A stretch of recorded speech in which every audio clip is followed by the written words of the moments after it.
Shalom प्रिय भाइयों और बहनों, आप सुन रहे हैं यीशु का दरबार।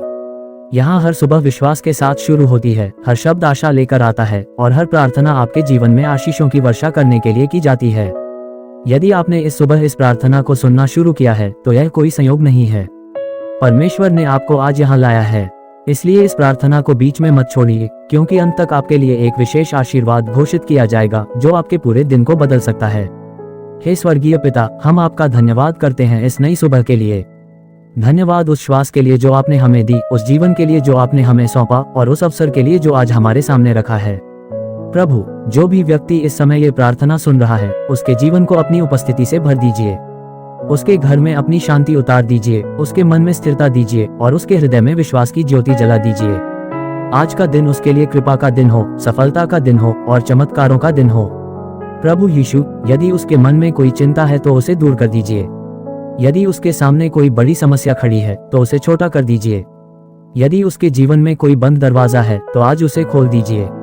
मैं विश्वास के साथ घोषणा करता हूं कि जो ये प्रार्थना सुन रहा है वह आज आशीषों से भर जाएगा। उसके कदम जहां भी पड़ेंगे वहां अनुग्रह मिलेगा। उसके शब्दों में सामर्थ होगी, उसके कार्यों में उन्नति होगी और उसके निर्णयों में आपकी बुद्धि होगी।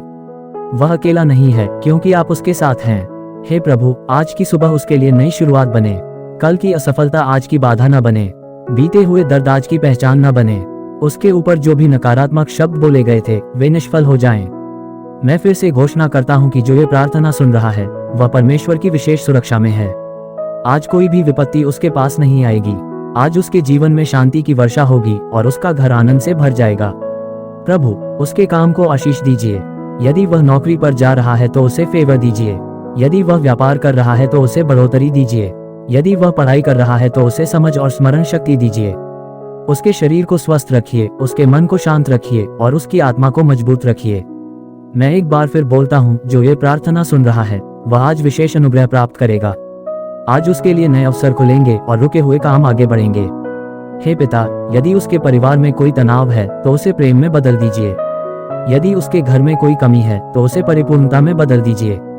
यदि उसके जीवन में कोई निराशा है तो उसे आशा में बदल दीजिए। आपकी उपस्थिति अभी उसके जीवन को छू रही है। आपकी शांति अभी उसके हृदय में उतर रही है। वह इस समय आशीषित है, वह इस समय सुरक्षित है, वह इस समय आपके अनुग्रह में ढका हुआ है। मैं तीसरी बार विश्वास के साथ घोषणा करता हूं कि जो ये प्रार्थना सुन रहा है उसका आज का दिन व्यर्थ नहीं जाएगा।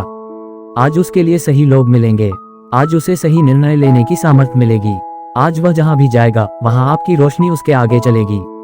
उसके जीवन में जो भी अंधकार था वह हट रहा है।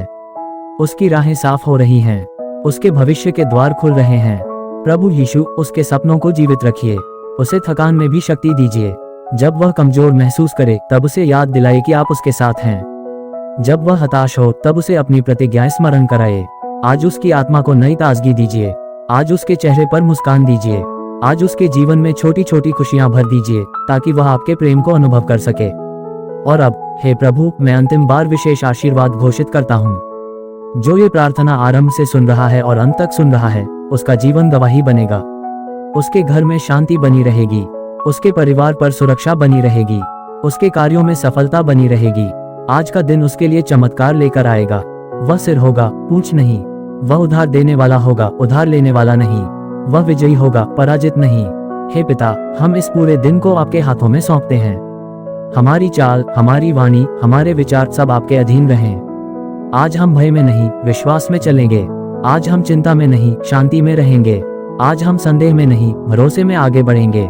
यीशु मसीह के सामर्थी नाम में हम ये प्रार्थना करते हैं। आमीन।